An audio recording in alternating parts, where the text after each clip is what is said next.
The open-wheel invasion was a trend in the mid to late 2000s when multiple IndyCar and F1 drivers from across the world attempted to transition into the closed-wheel racing of NASCAR.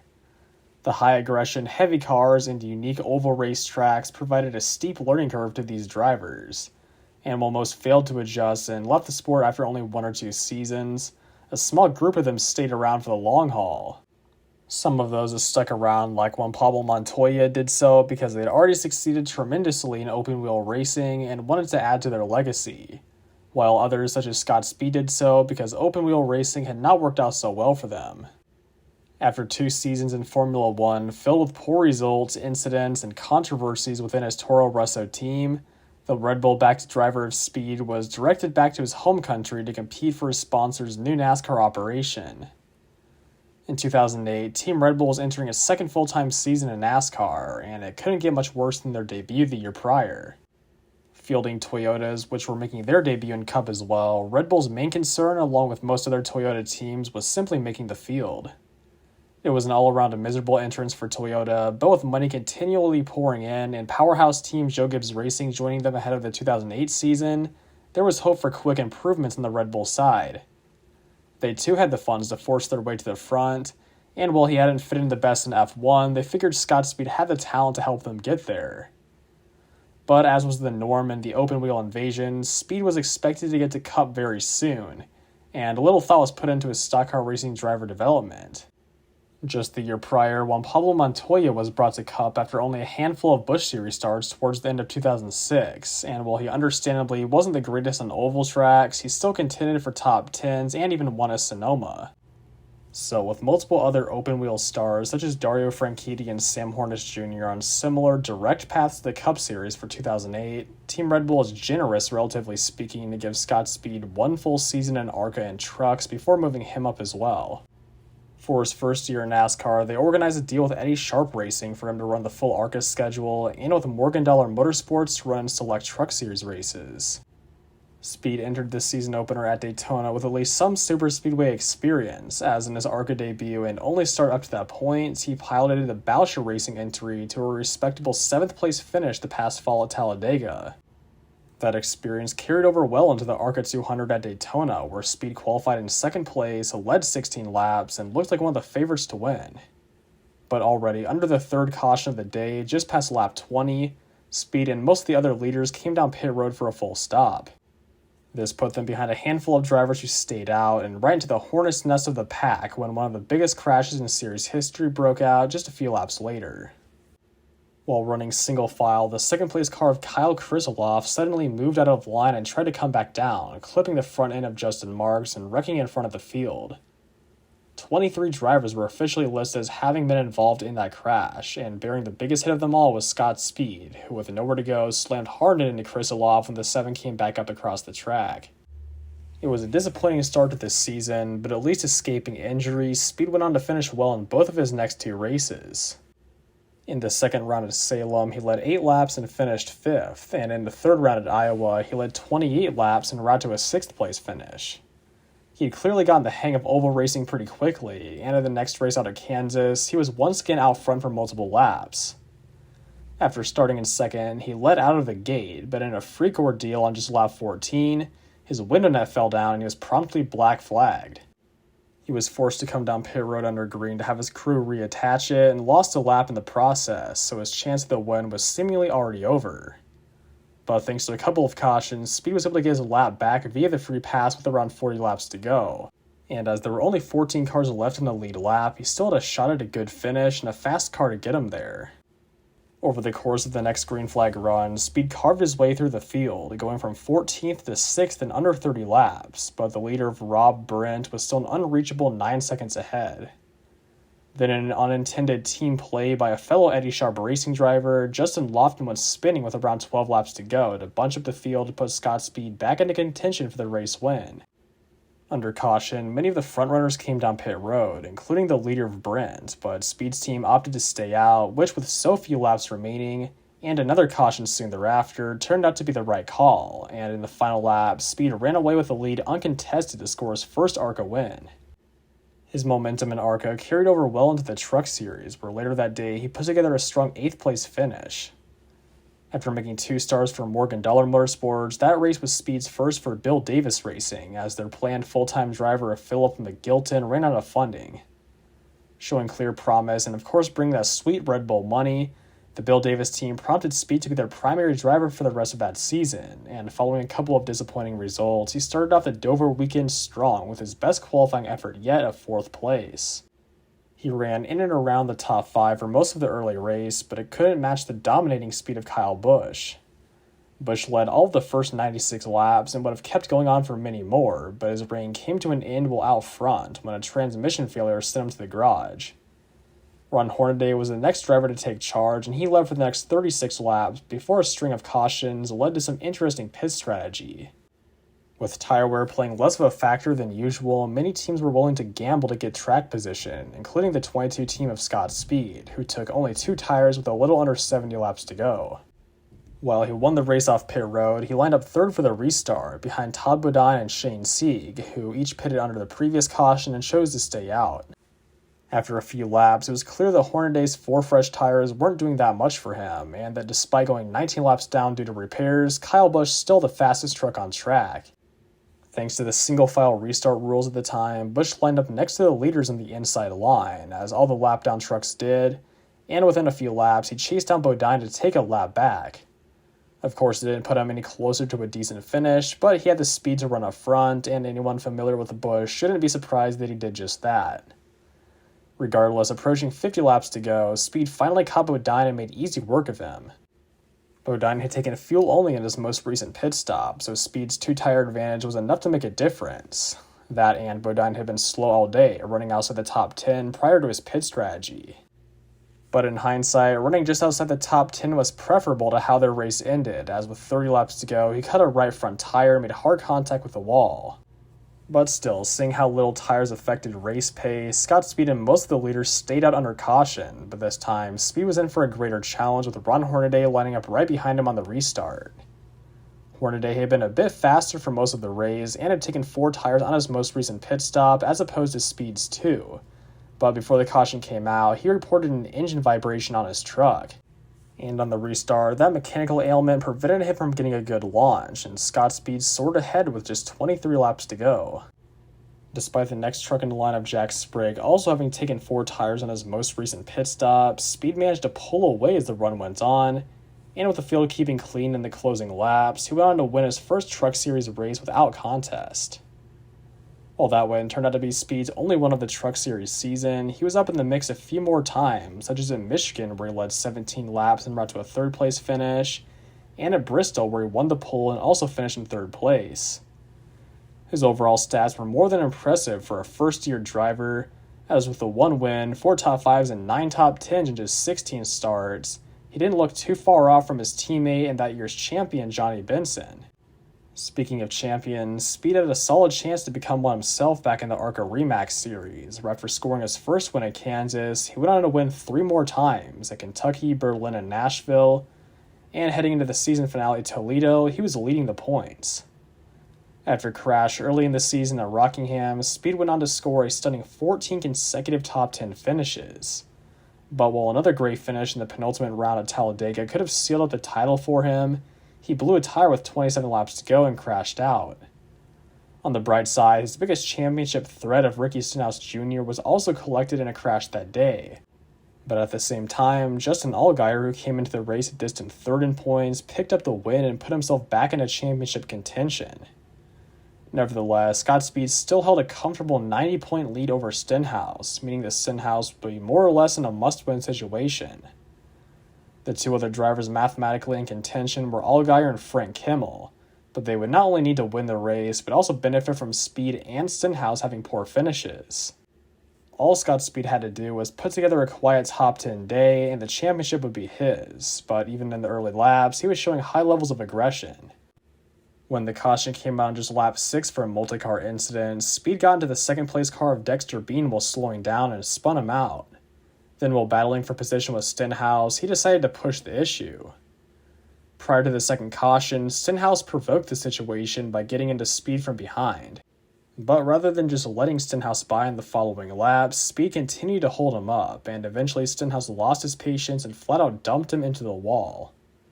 It was bad on Speed's part not to recognize the situation he was in as far as his points advantage, but it was significantly worse on Stenhouse's behalf to dump his championship opponent on lap 27. Anyway, Speed's car sustained too much damage to keep anywhere near the pace it had before, and his championship hopes were instantly killed, so there was really only one thing left to do. Again, into the wall. There's your leaders. They're putting him another lap down. A little contact right there, a little... problem. Ricky Stenhouse Jr. around, and oh, by the way, that was the 2. Yeah, well, there was no question there. That was a little bit of payback. A little bit of payback. Getting back in it. Adam? Well, Scott, obviously some frustration. Take us through what happened first when you and Stenhouse got together going in turn 3. He was on my bumper and he pushed me flat out until I hit the wall. And then the car was completely undrivable. It wasn't even close. It was so bad from hitting the wall. Couldn't do anything with it. Talk about the retaliation here as we watch the replay. Hey, he started it. He ain't going to win this championship with that attitude. I mean, that was ridiculous. That was the most blatant thing I ever saw in my life. And honestly, I mean, it's just ARCA. It's how it is.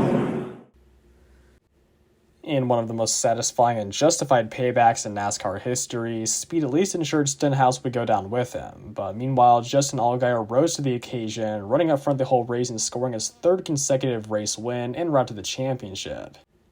While Speed came to Toledo as the clear favorite to win the championship, he ended up dropping to a miserable 5th place in the final standings in a race that derailed a lot of his momentum going forward. Still, Team Red Bull had already been impressed enough by his ARCA and Trucks Series performance that they moved him up to the Cup Series early, beginning with his debut the night before in the Bank of America 500. Or at least his planned debut, because qualifying was rained out and his new number 82 entry had no owner's points to fall back on, and so he DNQ'd. Attempting each of the 5 remaining races after that, Speed at least qualified in each time and didn't cause any incidents, but he failed to score any impressive or even lead lap finishes in his first 4 races. But in his 5th start in this season finale at Homestead, he proved that he could be competitive in the Cup car by qualifying on the front row and bringing home a lead lap 16th place finish. That, on top of a string of good Truck Series results to end out the 2008 season, led to Team Red Bull promoting him to Cup full-time in 2009. The team claims Speed had exceeded their expectations with his overall great 2008 season by winning a truck race, multiple ARCA races, and in their eyes, getting robbed of an ARCA championship. But it was wishful thinking at best to think that Speed could bypass a full-time Truck Series or Nationwide Series season and continue his fast rate of improvement against the best of the best in Cup. And at worst, it was a move that could spell disaster for his NASCAR career before it could even take off. And as the 2009 season got underway, it became clear that the latter was much more likely, as Speed's results failed to improve much from his first few Cup starts in 2008, as he regularly finished outside the top 25 and off the lead lap. It took him until the 9th race at Talladega to score his first top 10 and top 5 finish, where after avoiding a late race big one and the final lap chaos, it came across the line in 5th place. But that result did not signal a change in Speed's performance throughout the rest of this season, as without any other good highlights following that, he ended his disastrous rookie campaign with the next best finish of 15th at Bristol. And even more telling of his underachievement was that he qualified well with 3 top 5 and 7 top 10 place starting positions, meaning that he had similar equipment to his teammate Brian Vickers, but was unable to keep up in the actual races. So while Vickers won at Michigan and qualified for the chase, Scott Speed ended up with a 29.0 place average finish and recorded 6 crash-related DNFs. And when he wasn't qualifying up front, Speed was struggling to make the field, as after falling outside the top 35 in owners' points early on in this season, he missed the show at Texas, Darlington, and Sonoma, although his team bought out the Nimco Motorsports entry for him in the latter 2 races. At least in the Nationwide Series, he did continue to show promise that year, as in a 13-race deal with Michael Waltrip Racing, he scored 8 top 10s and only crashed out 1 time. And unfortunately, that one time was the race he had the best shot of winning. In his first start for the team at Las Vegas, he won the pole and led the first couple of laps before settling in 3rd place behind Kevin Harvick and Kyle Busch. But on just lap 22, when Busch went to take the lead, he lost control all on his own and backed hard into the wall right in front of Scott Speed. In Busch's defense, there were multiple similar crashes that day due to the Nationwide Series cars handling too sensitive on the mile and a halfs at the time, but that race summed up Scott Speed's entire season pretty well. Returned to the Cup Series for his sophomore year, Speed began to show improvement right out of the gate and even led green flag laps in both of the first two races. In the Daytona 500, pit strategy put him out front with 35 laps to go, and he led 12 laps before eventually falling back to finish in 19th.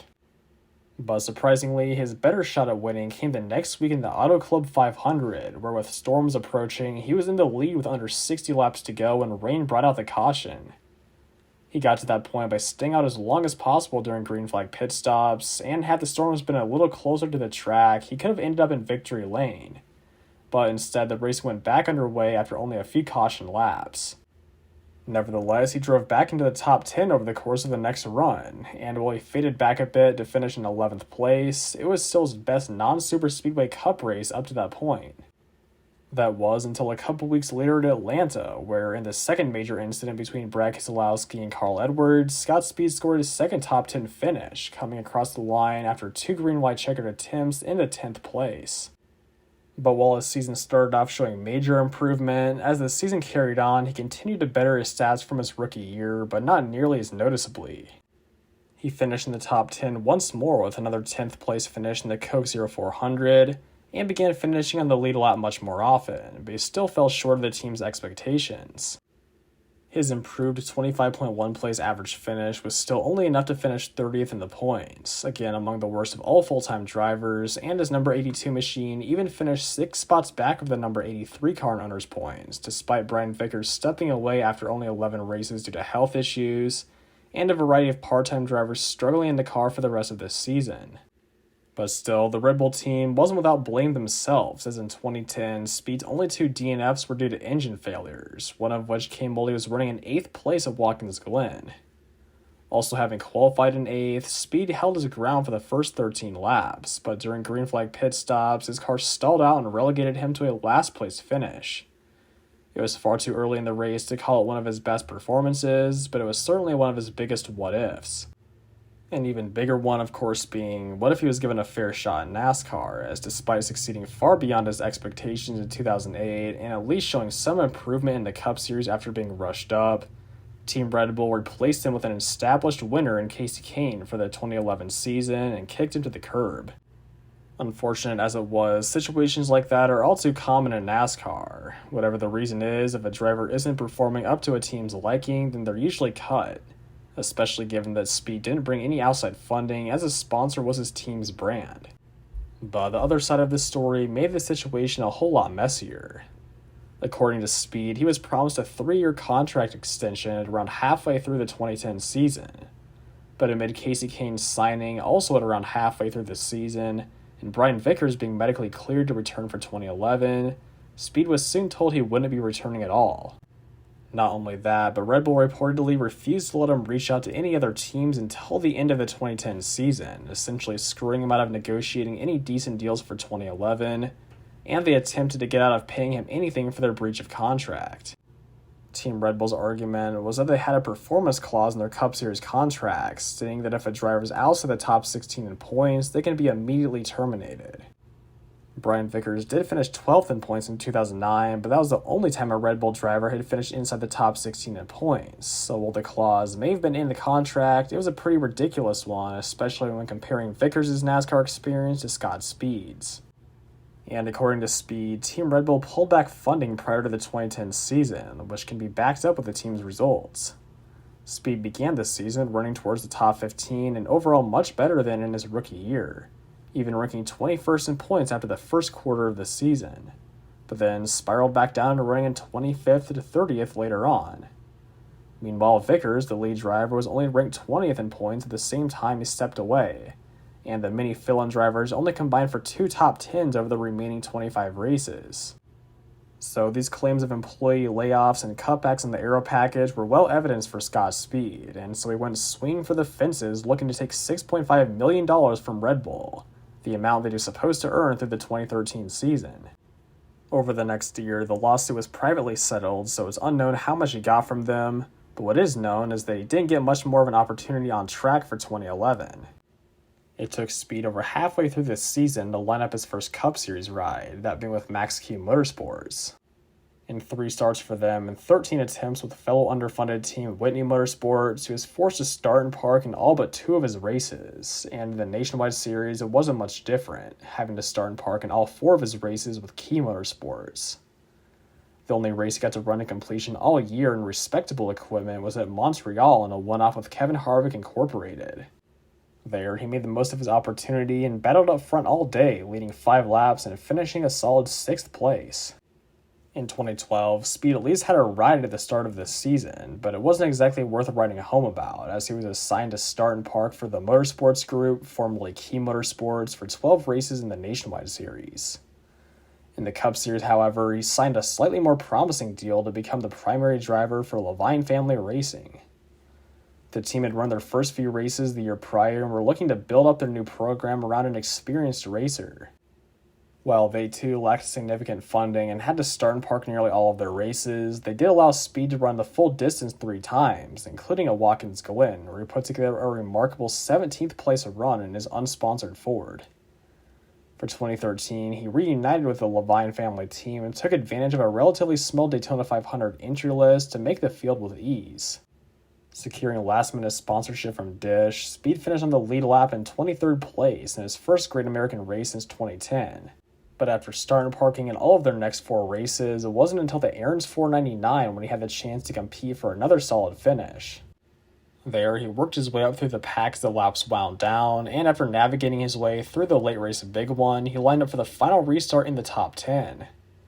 And on the green-white checkered finish, he stayed in the hunt right till the end, scoring a very impressive but overshadowed 9th place finish. That would be Speed's final career NASCAR top 10, as despite his good superspeedway efforts, he opted to leave the Levine family team around halfway through this season, as sponsorship was few and far between, and he got tired of starting parking in almost all of his races. While his time in NASCAR was up, Speed went on to find instant success in the world of off-road racing, where he won X Games Gold in his first outing in 2013, before winning 3 consecutive Global Rallycross championships between 2015 and 2017. It was there that he finally established himself as an elite driver after his failed stint in F1 and a less than desirable career in NASCAR. But was he as bad of a driver in NASCAR as his Cup Series statistics show? Definitely not. After a rough 2-year stint in F1, Speed was more or less expected by his Red Bull team to immediately perform as well as his Busch Series champion and 6th-year Cup driver teammate Brian Vickers. And when he failed to do that, they gave up on him really less than 2 seasons into his Cup Series career. It's not like Speed was an IndyCar champion like Sam Hornish Jr. or even an F1 race winner like Juan Pablo Montoya, but yet he was still compared to them because of his hype going into F1. Even then, Speed did pretty well compared to most of the other open-wheel invasion drivers by winning multiple ARCA races and a Truck Series race in his first year, and all on oval tracks, which he had no prior experience with. That alone proved that he had enough talent to make it in NASCAR if he was given the right opportunity, but unfortunately Red Bull is destined to fail in NASCAR. When they fired him at the end of the 2010 season for apparent underperformance, Speed only had 3 years of stock car racing experience, and had he brought his own sponsorship, he could have switched to any team, especially in the Nationwide Truck Series, and been a valuable asset. But without Red Bull to fund his NASCAR career further, his true potential was unable to be realized, and he was forced to hop between start and park teams until throwing in the towel. But that's all for today's video. I hope you all enjoyed it, and if you did, please make sure to hit that like button and subscribe for more videos just like these. Let me know down in the comments if you also believe Scott Speed to be an underrated driver in NASCAR, or if you think he was rightfully labeled a bust by much of the fan base. But yeah, that's all I've got to say, so until next time, peace out.